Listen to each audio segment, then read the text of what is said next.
அன்பான அப்பா, முதுமையை ஏற்றுக்கொள்ள வேண்டும். இது முழுக்க முழுக்க என் அப்பாவின் கதை. ஹாய், ஹலோ, வணக்கம். மாற்றம் ஒன்றே மாறாதது. என் அப்பா வீட்டில் மூத்த மகன். என் அப்பத்தாவுக்கு முதலில் இரட்டை குழந்தை. என் அப்பாவும் அத்தையும், அடுத்து ஒரு சித்தப்பா, அடுத்து ஒரு அத்தை, அடுத்து ஒரு சித்தப்பா, அடுத்து ஒரு அத்தை.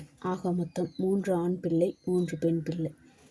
என் அப்பாவுக்கு 2 தம்பி, 3 தங்கைகள்.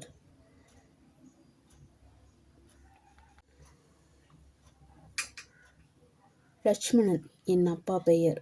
அவர் பாட்டிக்கு செல்ல பிள்ளை, குறும்புக்காரர். அவர் தந்தை பெட்டி கடை வைத்துள்ளார். மேலும் விவசாயமும் செய்வார்.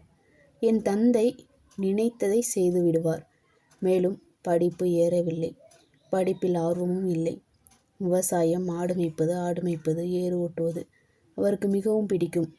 அதையே திரும்ப திரும்ப செய்வார். பள்ளிக்கூடம் செல்லவில்லை. 5ஆம் வகுப்பு வரை மட்டுமே சென்றார். சிறு வயதில் படிக்காத காரணத்தால் முதுமையில் ஏமாற்றப்பட்டார். படிப்பின் அவசியம் முதுமையில் தெரிந்தது. அவருக்கு 12 வயது இருக்கும்போது அவரது தந்தையும் தாயும் தெருவில் சண்டை போட்டுக்கொண்டு உருண்டு அடித்து கொண்டிருந்தனர். மேலும் ஊரே வேடிக்கை பார்த்து கொண்டிருந்தது. என் அப்பாவிற்கு ஒரே அசிங்கமாய் போய்விட்டது. அவருக்கு கோபம். 2 பேரையும் கோபத்தில் அடித்து விட்டார். ஊரே வேடிக்கை பார்க்குது, நீங்கள் அதெல்லாம் மறந்துட்டு இப்படி சண்டை போடுறீங்க அப்படின்னு திட்டினார். அவருக்கு தெரியாது மறுநாள் காலையில் இப்படிலாம் நடக்கும்னு.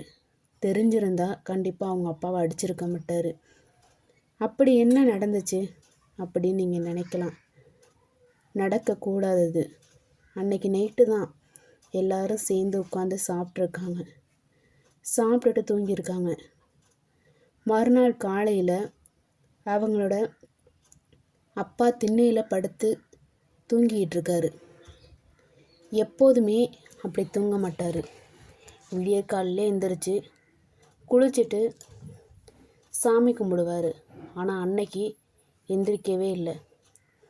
அவரோட பெரிய பொண்ணு வந்து அப்பா அப்பான்னு கூப்பிடுது. ஆனால் அவர் எந்திரிக்கலை. உடனே என்னோட அப்பா, அதாவது முதல் பையன், அவரை தொட்டு பார்க்குறாரு. உடம்பே ஜில்லுட்டு போய் கிடக்கு. உடம்பு மரத்து போச்சு. அவர் இறைவன்கிட்ட போயிட்டார். அதை என் அப்பா நம்பலை. கத்தி கதறி அப்பா அப்பான்னு கத்த ஆரம்பிச்சிட்டாரு. ஆனால் என் தாத்தா எந்திரிக்கலை. படிக்க பிடிக்காம தான் 9 வயசில் ஏர் பிடிச்சார். 12 வயசில் அதுக்கப்புறம் அவர் நினச்சாலும் அந்த ஏர் பிடிக்கிறத விட முடியலை. கை வலிச்சாலும் சரி, வேலை விட்டு கொடுக்கல. ஏன்னா தன்னோட தம்பி தங்கைகளுக்கு 3 வேளை சாப்பாடு போடணும். ஒரு பெட்டி கடை வச்சு 6 குழந்தைங்க, ஒரு பாட்டி, அம்மா எப்படி சாப்பிடுவாங்க? அதனால் அவர் அந்த வேலையை செஞ்சார். அவருக்கு 35 வயசு. அப்போ தான் அவருக்கு கல்யாணம் ஆணுச்சு. சொந்தக்காரங்க மூலமாக ஒரு 15 வயது பெண்ணை திருமணம் செஞ்சு வச்சாங்க. அவர் ஒரு அம்மா பிள்ளை தான். அம்மா என்ன சொன்னாலும் செய்வாங்க. அவருக்கு அவர் தாய் சொல்கிறது தான் வேத வாக்கு. அவர் எவ்வளவு நேசித்தாரோ அவங்க அம்மாவை, அவ்வளவு அவர் முதுமையானதுக்கப்புறம் வெறுப்பாக இருந்தார். ஏன்னா அவங்க அம்மா சாவறதுக்கு முன்னாடியே அவர் இறந்துட்டார்.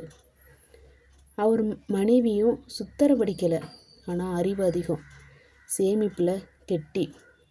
அதனால் மாமியாருக்கு மருமகளுக்கும் ஆகாது. மேலும் 2 பேரும் உழைப்பாளி. யார் 2 பேர்னா கணவனும் மனைவியும். அவங்களுக்கு கடவுள் அதனாலேயே 2 பெண் குழந்தைகளை கொடுத்துச்சு. ஆண்டவனுக்கு உழைக்கிறவங்களுக்கு தானே பெண் குழந்தையை கொடுக்க தோணும். அதேமாரி அவங்கள ரொம்ப கஷ்டப்படுத்தியும் பார்த்தாரு. அவங்களுக்கு உடனேலாம் குழந்த பிறக்கலை.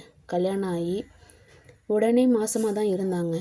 ஆனால் மாமியார் தன்னோட மகனும் மருமகளும் சினிமாவுக்கு போயிட்டு வரதை பார்த்து சந்தோஷத்தில் ஒரு சாக்கு எடுத்து அவங்க வந்துட்டு இருந்த சைக்கிளில் போட்டாங்க.